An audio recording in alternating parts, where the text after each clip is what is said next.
Assalamu alaikum wa rahmatullah wa barakatuh. Today, I want to talk about our daily discomforts or little sufferings which we go through every day in our normal lives.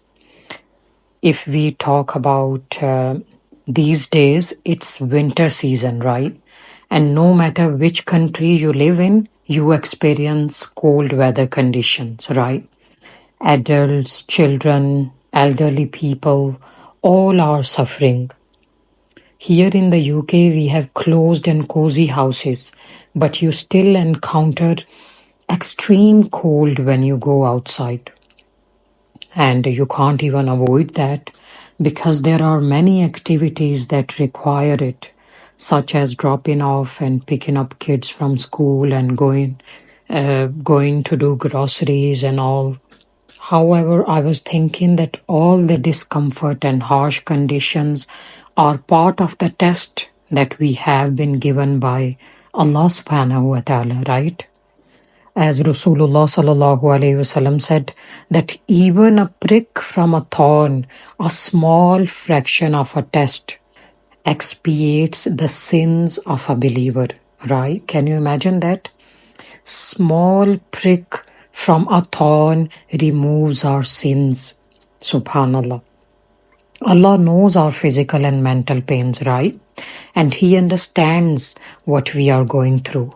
Sometimes we think that Allah doesn't know our struggles and there are many people He needs to look after. But it's essential to understand that His knowledge encompasses all His creation. And He does not overlook anything. He does not overlook anyone. His care for each individual is profound and personal. I know that in many other countries, unlike the UK, people do not have access to warm water for ghusl or wudu. Allah sees this, right? Your struggles and sufferings will not go to waste, inshallah.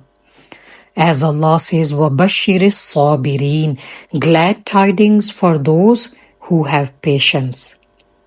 But we need to be mindful that for our sufferings, each small or big, we need to understand that we are doing and we are going through them for the reward from Allah subhanahu wa ta'ala. And He knows everything. And we be hopeful that inshallah we will get reward over it and mindfully tolerate it and bear it. Not for the sake of people or not for the sake of anyone, right? Only for Allah subhanahu wa ta'ala. Because you know that intentions are rewarded, right? Innamal a'malu bin niyat. That's the first hadith of Sahih al-Bukhari. Innamal a'malu bin niyat. Moreover, we know that despite all these tests, in Jannah, the weather will be just right. Subhanallah. Not too cold and not too warm. Allah is aware of our psychological and physical and emotional needs. Jannah is perfect, just like Allah subhanahu wa ta'ala. It aligns perfectly with His perfection, which He has beautifully prepared for His servants whom He loves. Jannah is the reflection of His perfection and His infinite mercy. Subhanallah. They say Allah gives the world to everyone, but He will grant Jannah only to those whom He loves. Jannah is not for everyone.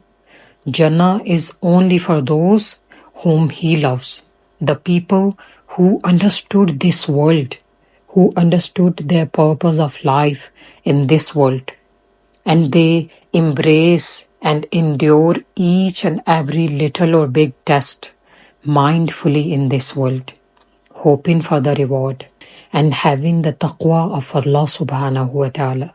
May Allah subhanahu wa ta'ala help us to understand and give us the ability to endure each and every test mindfully and reward us over it. Ameen. Assalamu alaikum.